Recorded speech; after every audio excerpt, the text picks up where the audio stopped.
Hello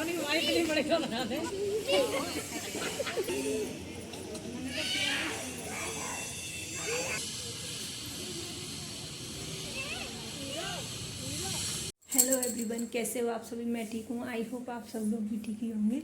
और आज है बट सावित्री व्रत, तो आप सभी को बरमावस की बहुत बहुत बहुत शुभकामनाएं। तो अब चलते हैं हम पूजा करने के लिए और मैं पूजा आपके साथ शेयर करूँगी। तो चलिए, मैंने पूजा का सामान अपना रख लिया है और ये मैं आपके साथ शेयर करती हूँ। तो फ्रेंड्स, ये हमने पूजा की तैयारी कर ली है, पूजा की थाली सजा ली है। ये मैंने श्रृंगार का सामान रख लिया है सारा। चने भिगो के रख लिए हैं, बरौला बना लिए हैं और ये श्रृंगार का सामान है सारा। और पूड़ी और पुए बना लिए हैं और एक खाली कटोरी रख ली है मावर के लिए, क्योंकि वहाँ पर ही मावर लगाते हैं हमारे यहाँ पर बट वृक्ष के नीचे पूजा करने के बाद में। और ये खीर है और हल्दी, रोरी और मौली रख ली है और एक रील रख ली है, क्योंकि बट वृक्ष के धागा लपेटते हैं चारों तरफ। तो और हम चल दिए हैं अब बट वृक्ष की पूजा करने के लिए। तो हम अब पहुंच गए हैं मंदिर पे। तो हमारे पीछे मंदिर है, तो हम मंदिर पे पहुंच गए हैं पूजा करने के लिए। और मंदिर पे लग रहा है बहुत ही अच्छा, चारों तरफ हरे भरे पेड़ लगे हुए हैं और बढ़िया अच्छे से पानी वानी छिड़क, एकदम ठंडा ठंडा, इतना अच्छा लग रहा है। वहाँ पर जाकर के बहुत अच्छा लग रहा है। तो आप सभी को वट सावित्री पूजा की ढेरों बधाइयाँ। और प्लीज़ चैनल को सब्सक्राइब कर लेना, लाइक कर लेना। जो लोग नए हैं वो चैनल को सब्सक्राइब कर लेना और बेल आइकन भी प्रेस कर लेना। तो सब लोग बैठे हुए हैं पूजा करने के लिए, तो हम भी आ गए हैं पूजा करने के लिए। यहाँ पर कर रहे हैं, सब लोग पूजा कर रहे हैं। तो हमने अपनी पूजा की थाली रख ली है और अब हम अपनी पूजा शुरू करते हैं। तो पहले हमने जल चढ़ा दिया है, जड़ में जल चढ़ाना चाहिए पहले, और फिर हम इसके बाद हल्दी लगा देंगे, क्योंकि हल्दी सबसे ज़्यादा शुभ मानी जाती है। कोई भी पूजा हो, रोड़ी चंदन एक बार को नहीं हो तो कुछ नहीं है, लेकिन पूजा के लिए हल्दी शुभ मानी जाती है। हल्दी से ज़्यादा शुभ कुछ भी नहीं है। तो हल्दी रोड़ी हमने लगा दी है और हम ये पूजा करने की तैयारी कर लेंगे अपने धीरे धीरे। तो मैंने अपने माथे से, मंगलसूत्र से और अपने श्रृंगार से, सारे से हल्दी मैंने लगा ली है पूजा की। और अब हम लगा देंगे 16 बिंदियाँ, जैसे 16 श्रृंगार होते हैं उस तरीके से सारे श्रृंगारों की, तो 16 बिंदियाँ लगा देंगे। तो मैं पहले रोरी की बिंदी लगा रही हूँ 16, तो हमें लगा देनी चाहिए।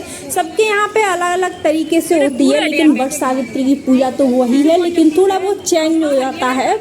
जैसे कि किसी के यहाँ पे किसी तरीके से, तो हम तो इसी तरीके से करते हैं। तो 16 बिंदियाँ श्रृंगार की लगा देते हैं बट वृक्ष को। तो मैंने रोरी की लगा दी हैं और इसके बाद लगा दूंगी मैं हल्दी की 16 बिंदियाँ और फिर इसके बाद लगा दूंगी मैं मेहंदी की 16 बिंदियाँ और लगा दूंगी मावर की 16 बिंदियाँ। तो 16 बिंदियाँ सारे मैं लगा दूंगी बट वृक्ष के सुहाग की। तो और ये सब लोग पूजा कर रहे हैं चारों तरफ से। तो हम पहले क्या है, बड़े वाले मंदिर पे जाते थे, वहाँ पे बहुत ज़्यादा भीड़ भाड़ हुआ करती थी, लेकिन इस बार हम आए हैं इस वाले मंदिर पे, यहाँ पे ज़्यादा भीड़ भाड़ नहीं रहती है। तो आराम से तसल्ली से पूजा कर लेते हैं। वहाँ पे क्या है, पूजा नहीं कर पाते थे इतने अच्छे से, क्योंकि बहुत ज़्यादा भीड़ भाड़ हुआ करती थी। और बट सावित्री, आज बट वृक्ष की पूजा, तो मुझे ये पूजा बहुत अच्छी लगती है, क्योंकि खूब तैयार वैयार होकर के जाओ, आराम से पूजा करो मंदिर पे। कहीं जाने आने का मौका मिल जाता है तो और भी ज़्यादा अच्छा लगता है। तो यहाँ पे मंदिर पे तो और भी ज़्यादा अच्छा लग रहा था। सब लोग तैयार वैयार होके आते हैं अच्छे से, तो सबको देखने में और भी अच्छा लगता है यहाँ पर। तो मैं कर रही हूँ अपनी पूजा की तैयारी, क्योंकि मावर की बिंदी लगानी है मुझे और मावर की डिब्बी में उसमें छेद नहीं था, तो मैं पिन ले लूँगी अपनी साड़ी में से, तो उसमें छेद करके महावर की बिंदी लगा दूंगी।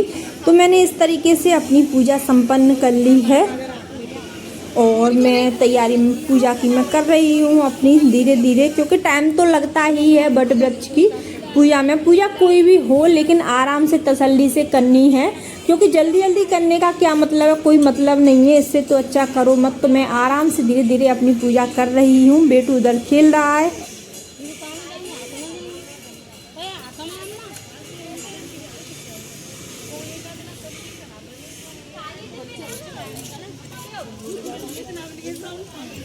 तो पूजा करने के बाद में हम सुनेंगे कथा, क्योंकि यहाँ पर फिर पूजा करने के बाद में कथा सुनते हैं। तो मैं सुनूंगी कथा पूजा करने के बाद में।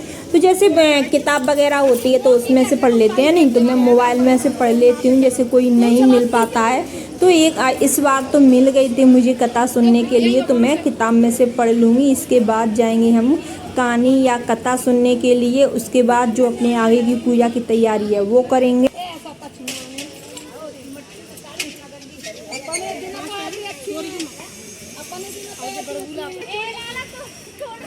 और इसके बाद में पूजा करने के बाद में बरौला चढ़ा देंगे, जो मैं घर से बना करके लाई थी। मीठे गुड़ के बनाते हैं, तो 4 बार चढ़ा देंगे। 4 4 तो 16 हो जाएंगे। 7 बार भी चढ़ा सकते हैं, कैसे भी आप चढ़ा सकते हैं। तो मैंने 4 बार 4 बरौला चढ़ा दिए हैं। और दक्षिणा वक्षिणा सब चढ़ा देनी है। श्रृंगार का सामान वो मैं बाद में जैसे छिड़का लगा करके वहीं पे बट वृक्ष के नीचे बुआ जी को दे दूंगी। तो किसी सुहागिन महिला को या अपने मान दान को दे देते हैं। उसके बाद में मैंने भोग भी चढ़ा दिया है यहीं पर, सब लोग चढ़ा। तो पंडित जी ले जाएंगे यहाँ से।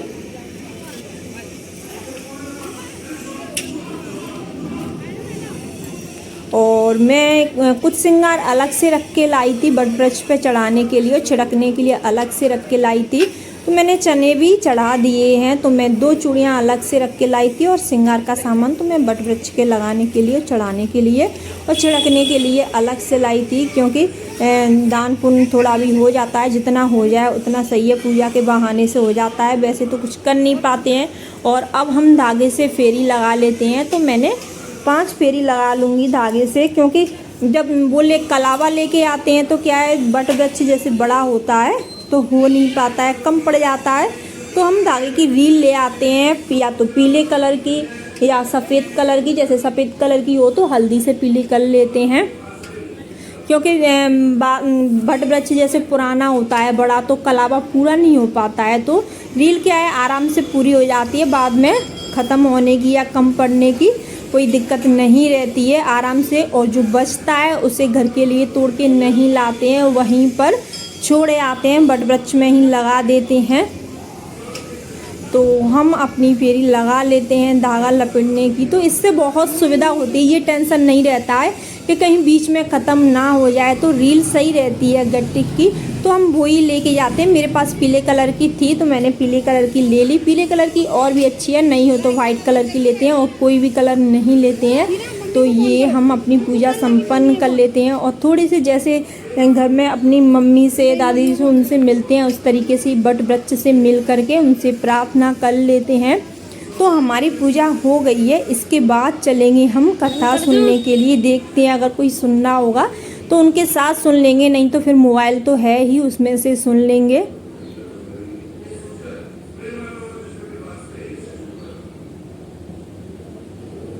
तो अब मैं थोड़ा सा छिड़का कर लेती हूँ। मैंने हल्दी से थोड़ा सा लीप लिया है, उस पर रोरी से स्वास्तिक वगैरह लगा लिया है, चने वने फूल वूल चढ़ा करके। और इसमें मैंने 16 ये बरौला रख लिए हैं। फिर उसके ऊपर श्रृंगार का सामान रख लूँगी मैं सारा। श्रृंगार का सामान रखने के बाद मैं थोड़ी सी हल्दी लगा दूंगी, जो मैंने श्रृंगार का सामान रखा है उससे, बरौलों से। और ये सारी चीज़ें जैसे आपकी श्रद्धा हो आप उस हिसाब से छिड़काव कर सकते हैं। और मेरे पास इतना था तो मैंने ये श्रृंगार का सामान एक ब्लाउज का पीस ले लिया है और पानी से अर्घा लगा लिया है।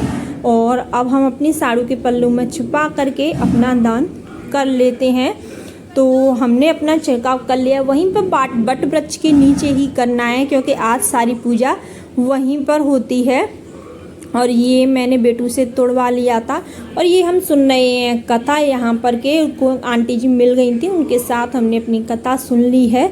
और अब चलते हैं हम फ्रेंड्स, घर चलते हैं। पूजा हमारी हो गई है। मन तो नहीं कर रहा था यहाँ से जाने का, क्योंकि बहुत अच्छा लग रहा था यहाँ पर। तो फ्रेंड्स, आपको वीडियो में एक बंदर दिखेगा उछलता हुआ, तो इसको स्किप कीजिएगा। फिर तो फ्रेंड्स, हम पूजा वूजा करके घर आ गए हैं। तो थोड़ा सा लेट हो गए थे, तो बहुत थक गए हैं। अब मैं खाना वाना खाऊंगी, उसके बाद कपड़े चेंज करूंगी। तो मैं आपके साथ अपनी पूरी वीडियो शेयर करूंगी। आपको अच्छी लगे तो प्लीज़ वीडियो को लाइक, शेयर और सब्सक्राइब कर लेना। जो लोग नए हैं वो चैनल को सब्सक्राइब कर लेना और बेल आइकन भी प्रेस कर लेना, ताकि नोटिफिकेशन मिलता रहे। और मैं इसी तरह नई नई और अच्छी वीडियो लाती रहूँगी। तो फिर मिलेंगे हम अगली video. Thank you for watching. Radhe Radhe.